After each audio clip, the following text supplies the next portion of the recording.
السلام علیکم ورحمۃ اللہ تعالی وبرکاتہ۔ میں گلشیر رضا مصباحی۔ سب سے پہلے درود و سلام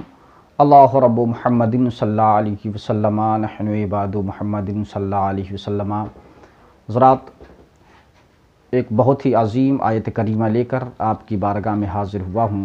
اللہ رب العزت قرآن عظیم برہان رشید کے سورہ بقرہ آیت نمبر 60 میں ارشاد فرماتا ہے، بہت مشہور آیت کریمہ ہے، وَإِذِ اسْتَسْقَىٰ مُوسَىٰ لِقَوْمِهِ فَقُلْنَا اضْرِب بِّعَصَاكَ الْحَجَرَ فَانْفَجَرَتْ مِنْهُ اثْنَتَا عَشْرَةَ عَيْنًا۔ اللہ فرماتا ہے، اس آیت کریمہ کا مفہوم و ترجمہ یوں ہے کہ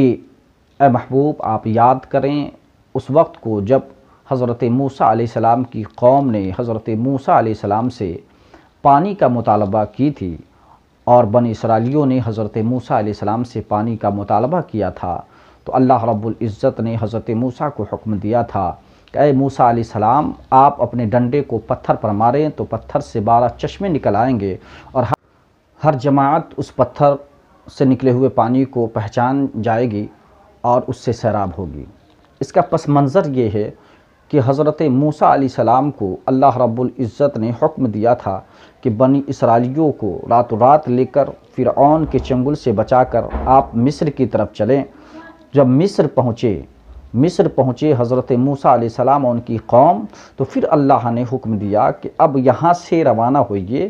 اور اپنی قوم کو لے کر اور وہاں پہنچیے جو قوم عمالقہ جہاں آباد ہے۔ قوم عمالقہ ملک شام اور اس کے اطراف میں آباد تھی۔ یہ بہت زبردست قوم تھی، بہت ہی مضبوط، بہت ہی قوی اور بہت ہی شجاع ترین قوم تھی یہ۔ جب اللہ کے رسول حضرت موسیٰ علیہ السلام نے اپنی قوم یعنی بنی اسرائیل سے ارشاد فرمایا کہ اللہ کا حکم آیا ہے کہ بنی اسرائیلیوں کو لے کر مصر سے اب جو ہے وہ ملک شام کی طرف جانا ہے جہاں بیت المقدس ہے،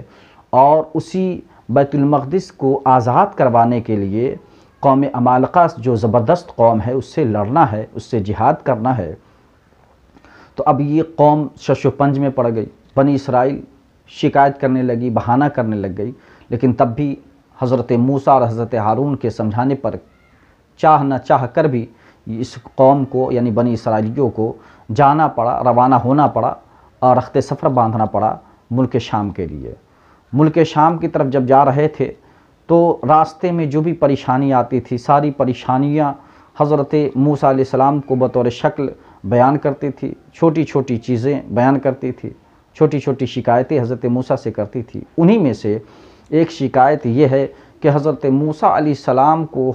بنی اسرائیلیوں نے یہ کہا کہ اب میرا پانی ختم ہے، میرا کھانا پینا ختم ہے، اب آپ مجھے کھانا پانی دیجئے۔ تو اللہ رب العزت نے حضرت موسیٰ سے ارشاد فرمایا تھا کہ آپ کے پاس جو مربع قسم کا جو چوکور پتھر ہے، آپ اس پتھر پہ ماریے،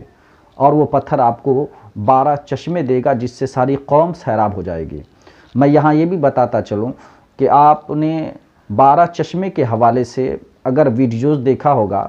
تو ویڈیوز میں بہت سارے لوگ مس گائیڈ کرتے ہیں، مس لیڈنگ کرتے ہیں، چونکہ ان کو علم نہیں ہے، وہ تاریخ کی کتابیں نہیں پڑھتے اور تفسیر کی کتابیں نہیں پڑھتے۔ تفسیر میں اور مفسرین کرام نے فرمایا کہ حضرت موسیٰ علیہ السلام کے پاس چوکور مربع یعنی چوکور پتھر تھا، جس پتھر پر حضرت موسیٰ نے اس خاص پتھر پہ مارا تھا تو وہ اس خاص پتھر سے 12 چشمے نکلے تھے۔ یہ نہیں کہ کوئی ندی کے پاس جا رہا ہے اور 12 بلبلے دکھا رہا ہے،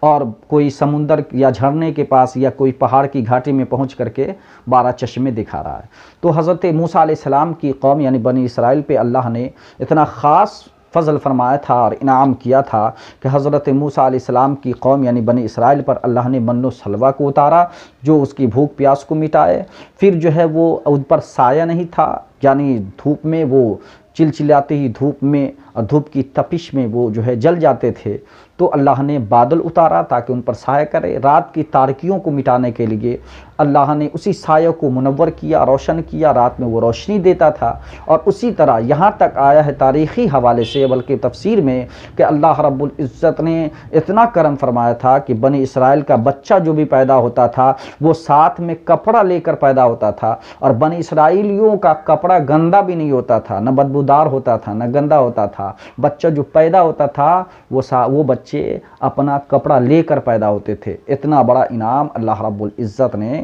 بنی اسرائیل کو عطا فرمایا تھا۔